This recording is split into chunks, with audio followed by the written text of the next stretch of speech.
Hello everyone, welcome to study with Chitralekha. स्वागत है आप सभी का आपके अपने चैनल पर। दोस्तों, जैसा कि आप स्क्रीन पर देख सकते हैं, हम लोग जनरल साइंस का प्रैक्टिस सेट नंबर 5 करने जा रहे हैं। इससे पहले हम लोग 4 सेट कर चुके हैं। आई होप वो क्लासेस आप लोगों ने देख ली होंगी। अगर नहीं देखी हैं तो उसका लिंक आपको डिस्क्रिप्शन बॉक्स में मिल जाएगा, वो क्लासेस भी आप लोग देख सकते हैं। तो चलिए हम लोग अपनी क्लास को शुरू करते हैं। इसमें हमारा टारगेट है मैक्सिमम नंबर ऑफ क्वेश्चंस को एज ए रिवीजन करना। जब एग्जाम में हम क्वेश्चन देखें तो वो क्वेश्चंस हमें नए ना लगें, ठीक है। इसलिए हम मैक्सिमम नंबर ऑफ क्वेश्चंस करने की कोशिश करेंगे, जिससे कि हम अपने क्वेश्चंस को फटाफट से अच्छे तरीके से और बिना गलत किए एग्जाम में अटेम्प्ट कर पाएंगे, ठीक है। तो हम लोग अपनी क्लास को शुरू करेंगे। लोग चैनल पर पहली बार आए हैं तो चैनल को सब्सक्राइब कर लीजिएगा, बेल आइकन प्रेस करके नोटिफिकेशंस में ऑल कर लीजिएगा। और अगर वीडियो आपको पसंद आएगा तो उसे लाइक और शेयर ज़रूर करिएगा, अपने दोस्तों को भी शेयर करिएगा, जिससे कि वो लोग भी इस क्लास को देख सकें। तो हम लोग अपनी क्लास को शुरू करते हैं और आज का पहला क्वेश्चन देखते हैं। आज का पहला क्वेश्चन है, एक घड़ी की कमानी में किस प्रकार की ऊर्जा होती है, ये हमको बताना है। तो देखिए, घड़ी की कमानी में जो है स्थितिज ऊर्जा होती है। ऑप्शन नंबर 3 करेक्ट ऑप्शन हो जाएगा। कमानी का मतलब चाबी। चाबी एक स्प्रिंग टाइप की चीज़ होती है, ठीक है। और जैसे ही चाबी अपनी जो स्टेज है, एक स्टेज से दूसरी स्टेज में आती है, कहने का मतलब स्प्रिंग जैसे ही खुलता है और स्प्रिंग के खुलने के कारण घड़ी की सुइयां जो है गति करने लगती हैं, ठीक है। घड़ी की जो स्प्रिंग होती है उसमें कार्य करने की क्षमता होती है। इसी वजह से चाबी वाली घड़ियां आप लोगों ने अगर कभी यूज़ की हों, अब तो वो नहीं चलती हैं, पहले जब चलती थी तो उसमें दिन में एक बार चाबी भरनी पड़ती थी, ठीक है। वो चाबी भरने से क्या होता था कि जो उसमें स्प्रिंग होती थी उसमें स्थितिज ऊर्जा क्यों स्टोर होती थी, उसकी स्थिति के कारण।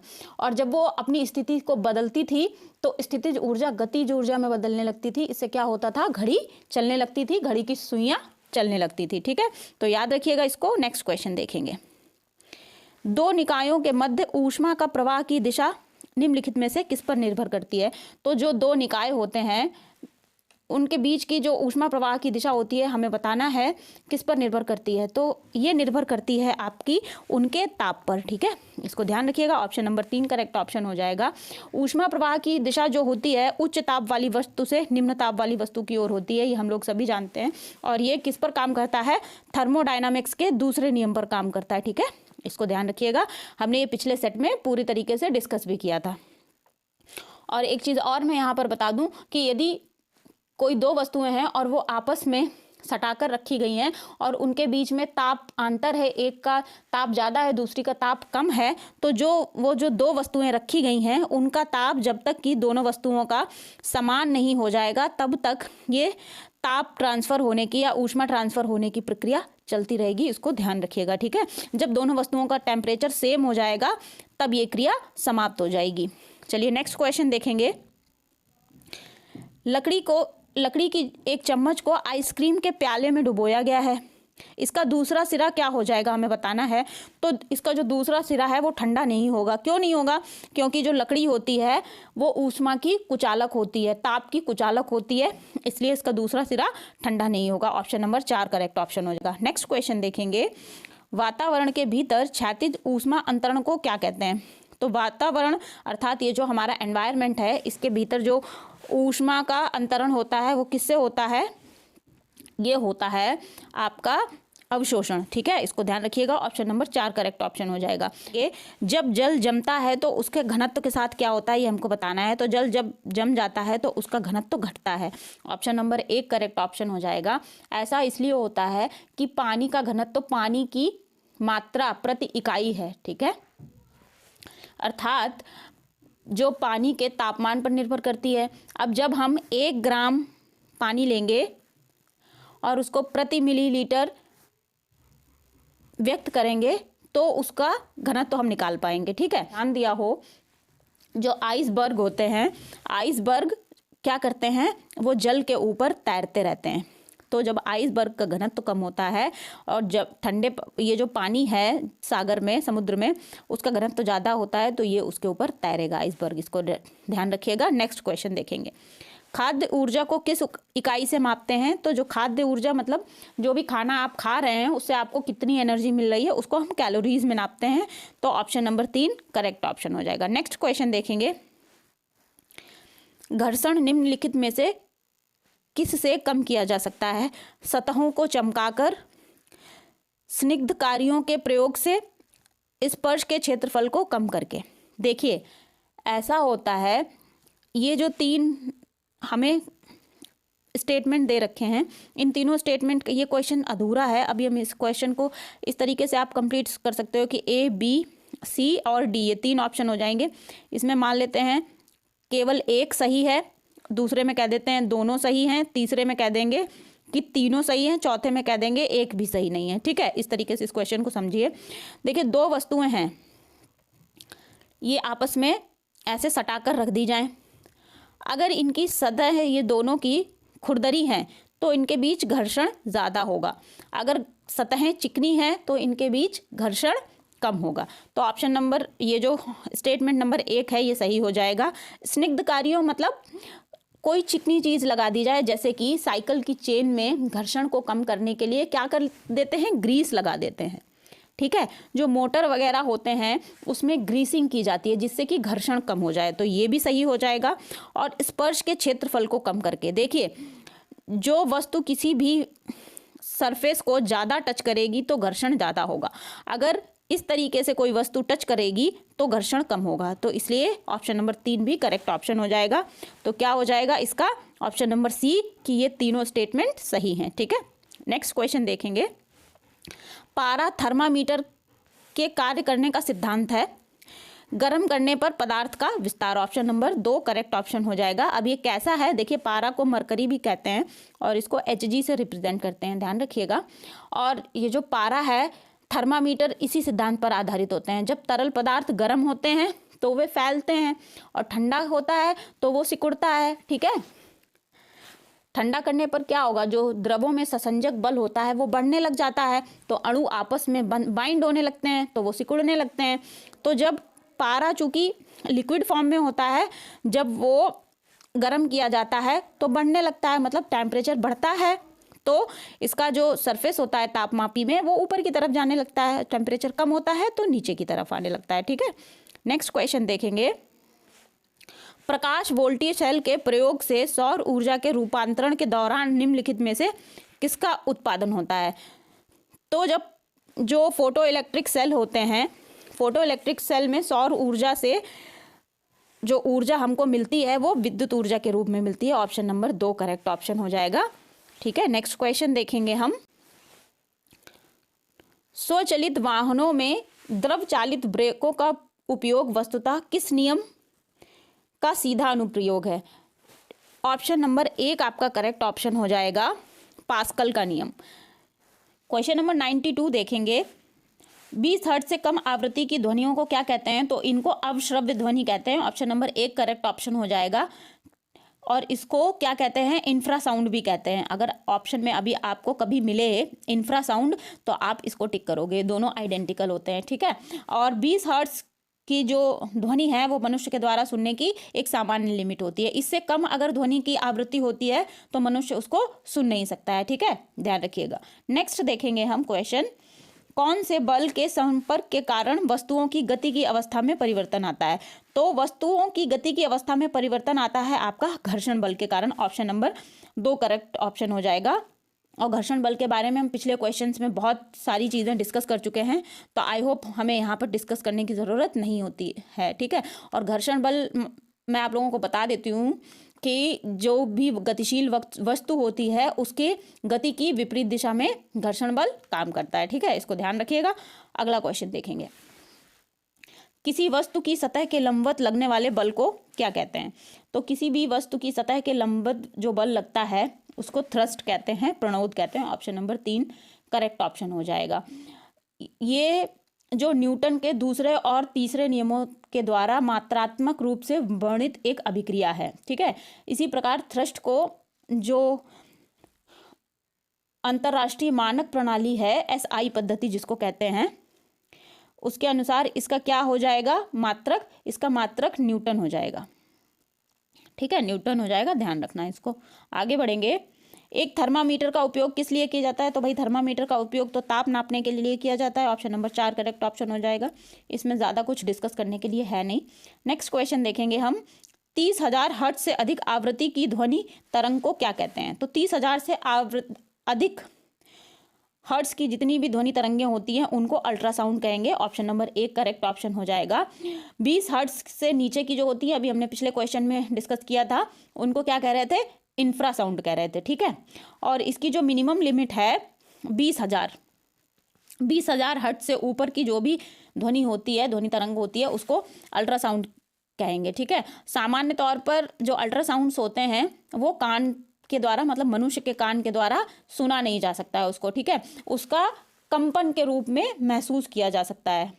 और अल्ट्रासाउंड वेव्स जो होती हैं, इन्हीं का उपयोग जो अल्ट्रासाउंड करने के लिए यूज़ किया जाता है, इसको भी ध्यान रखिएगा आप। नेक्स्ट क्वेश्चन देखेंगे, चमगादड़ द्वारा किस प्रकार की ध्वनि उत्पन्न होती है? तो चमगादड़ जो है अल्ट्रासोनिक वेव्स को उत्पन्न करता है। ऑप्शन नंबर 2 करेक्ट ऑप्शन हो जाएगा। इनको हम क्या कहते हैं? पराश्रव्य तरंगें कहते हैं। इनको क्या कहेंगे? पराश्रव्य तरंगें कहेंगे, ठीक है। और इनकी आवृत्ति क्या होती है? 20,000 हर्ट्ज से अधिक होती है, ये भी ध्यान रखिएगा। और हर्ट्ज को हम HTZ में लिखते हैं, इसका मात्रक यही HTZ ही लिखा जाता है, ठीक है। आगे बढ़ेंगे, नेक्स्ट क्वेश्चन देखेंगे। 5 किलोग्राम द्रव्यमान वाली किसी वस्तु पर 4 सेकंड तक बल लगाने से वस्तु का वेग 12 मीटर प्रति सेकंड से 20 मीटर प्रति सेकंड हो जाता है। तो इस पर लगे बल की गणना हमें करनी है न्यूटन में, ठीक है। तो F बराबर ma, अगर हम एक फॉर्मूला हमें पता है, अगर हम इससे कैलकुलेट करेंगे तो यहाँ से A मान लेते हैं, ये A1 हो गया, ये A2 हो गया, ठीक है। तो A की कैलकुलेशन हमें करनी है, तो ये हम कैसे निकालेंगे? ये निकालेंगे हम F, अब मान ये F ही रहेगा, ऐसे ही रखिएगा इक्वेशन को। यहाँ पे M मतलब M हो जाएगा आपका, M कितना हो जाएगा? M हो जाएगा आपका 5 किलोग्राम, ठीक है। ये M है द्रव्यमान, और ये A2 माइनस A1 कर देंगे तो 20 माइनस 12 कर देंगे, ठीक है, बटे में 4 कर देंगे, 4 सेकंड कह रहा है ना। तो ये आपकी कैलकुलेशन करने के बाद आ जाएगी 10 न्यूटन। तो ऑप्शन नंबर 2 करेक्ट ऑप्शन हो जाएगा, ठीक है, 10 न्यूटन। 25 किलोग्राम द्रव्यमान वाली किसी वस्तु को 5 मीटर तक उठाया जाता है, इसकी स्थितिज ऊर्जा कितनी होगी? और G इक्वल्स टू 10 मीटर पर सेकेंड का उपयोग करने को कहा गया है। तो देखिए, इसको M हो जाएगा, 25 किलोग्राम द्रव्यमान है, 5 मीटर H, ठीक है, और G तो हमको दे ही रखा है 10 मीटर पर सेकेंड। एक फॉर्मूला आप लोगों को पता होगा, mgh, स्टैटिक एनर्जी क्या हो जाता है? Static energy equals to mgh। तो 25 गुणे 10 गुणे 5, ठीक है। तो ये कितना आ जाएगा? ये आपका आ जाएगा 1250, ठीक है। ऑप्शन नंबर 1 करेक्ट ऑप्शन हो जाएगा। इसकी कैलकुलेशन करके देख लीजिएगा, यही आएगी। नेक्स्ट क्वेश्चन देखेंगे, 6 किलोग्राम द्रव्यमान की किसी वस्तु पर बल लगाने से यह 3 सेकंड में 6 मीटर प्रति सेकंड से 18 मीटर प्रति सेकंड तक त्वरित हो जाती है। बल का परिमाण ज्ञात करें। अभी हम पिछले क्वेश्चन में इस तरीके का एक क्वेश्चन कर चुके हैं ना, पीछे हमने किया था, तो इसमें वही वाला फॉर्मूला लगेगा, ठीक है। F बराबर ma, उसी से कैलकुलेट हो जाएगा। ये हो जाएगा आपका A1 6 मीटर पर सेकंड और 18 मीटर पर सेकंड आपका A2 हो जाएगा, और M हो जाएगा आपका कितना? 6 किलोग्राम, ठीक है। बस फॉर्मूले में रख दीजिएगा, ये आ जाएगा। तो आंसर आपका कितना आएगा?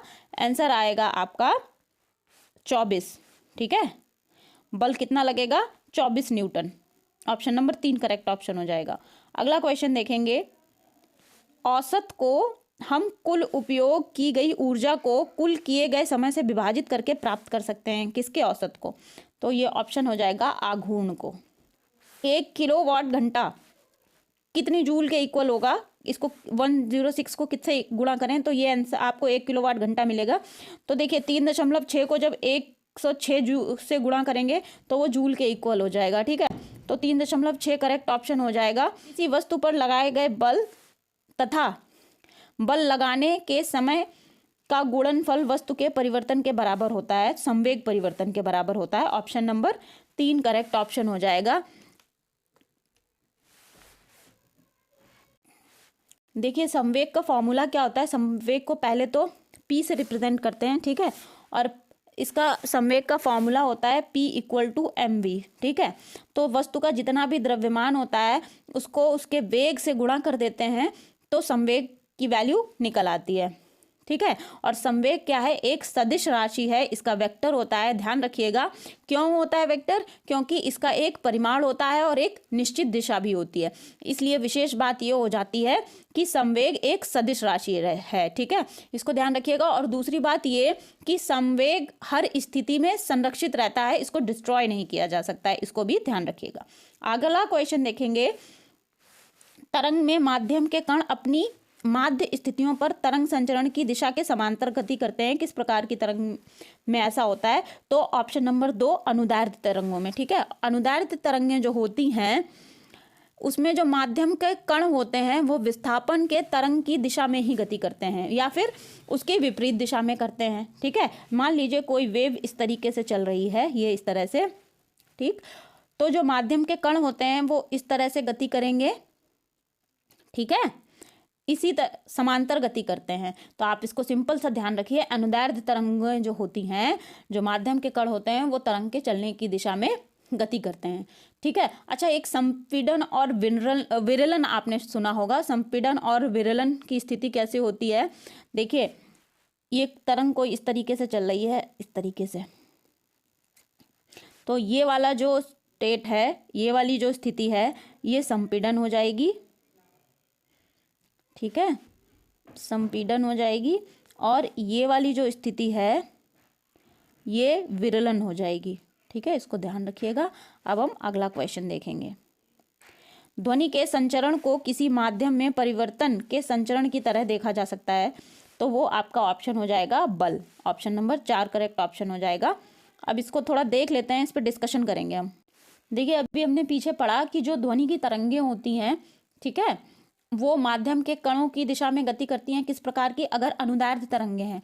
लेकिन ध्वनि तरंगों को माध्यम के कणों की गति से चिन्हित किया जाता है, और ध्वनि तरंगें जो होती हैं वो किस प्रकार की तरंगें होती हैं? यांत्रिक तरंगें। कई बार ये क्वेश्चन भी पूछा जाता है कि ध्वनि तरंगें किस प्रकार की तरंगें होती हैं? यांत्रिक तरंगें होती हैं। ठीक है, तो माध्यम की गति से इनको, माध्यम के जो कण होते हैं उनकी गति से इनका पता लगाया जाएगा कि यांत्रिक तरंग है या नहीं है। ठीक है, अच्छा, जब एक कंपन करने वाली जो कोई वस्तु है वो आगे बढ़ती है तो उच्च दबाव क्षेत्र बनने से क्या होती है, क्या होता है? हवा संपीड़ित हो जाती है, हवा संपीड़ित हो जाती है और कंपन वस्तु के पीछे की ओर हो जाता है। और जब वो विरलीकरण में आती है, हमने पढ़ा था अभी पिछले क्वेश्चन में कि कोई तरंग जब इस तरीके से पास पास कंपन हो रहा होता है कणों में, तो ये संपीड़न की स्थिति होती है, और जब ये दूर दूर होता है तो ये विरलन की स्थिति हो रही होती है। ठीक है, तो इसको ध्यान रखिएगा। अगला क्वेश्चन देखेंगे, ध्वनि तरंगें जिस माध्यम में गमन करती हैं उस माध्यम के कणों का घनत्व तो अधिक घनत्व उत्पन्न करता है तथा इसका विपरीत क्रम भी देखने को मिलता है। तो ये किस वजह से होता है? ये दाब के कारण होता है। अभी हमने पिछले क्वेश्चन में यही चीज डिस्कस की है। नेक्स्ट क्वेश्चन देखेंगे, ने ऊष्मागतिकी के प्रथम 2 नियमों को संहिताबद्ध किया और यह निष्कर्ष निकाला कि ताप का निरपेक्ष शून्य -273.15 डिग्री सेंटीग्रेड, इसके लिए उन्हें केल्विन तापमान स्केल के नामकरण के साथ सम्मानित किया गया था। तो वो कौन थे? ये विलियम थॉमसन थे। ऑप्शन नंबर 2 करेक्ट ऑप्शन हो जाएगा।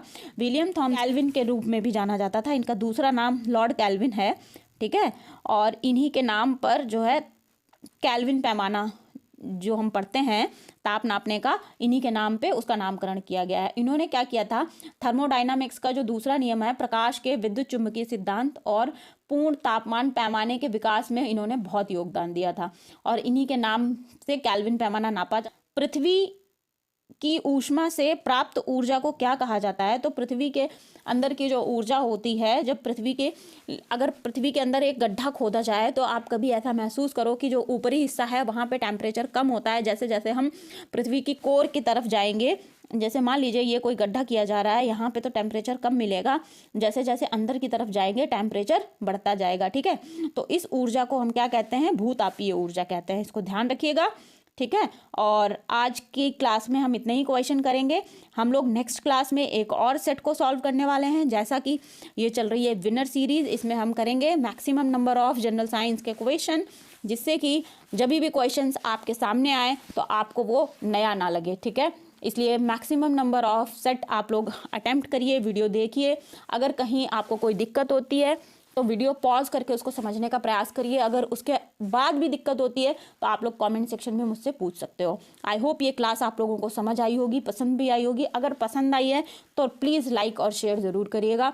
और अगर वीडियो को पहली बार देख रहे हैं तो चैनल को सब्सक्राइब कर लीजिएगा, नोटिफिकेशंस में ऑल कर लीजिएगा, बेल आइकन प्रेस करना बिल्कुल भी मत भूलिएगा। तभी तो आने वाले सारे वीडियोज़ की जानकारी आपके पास सबसे पहले पहुँचेगी। और मैं आप लोगों से कहूँगी कि पढ़ते रहिए, खुश रहिए। हम लोग मिलेंगे अगली क्लास में। Thank you everyone.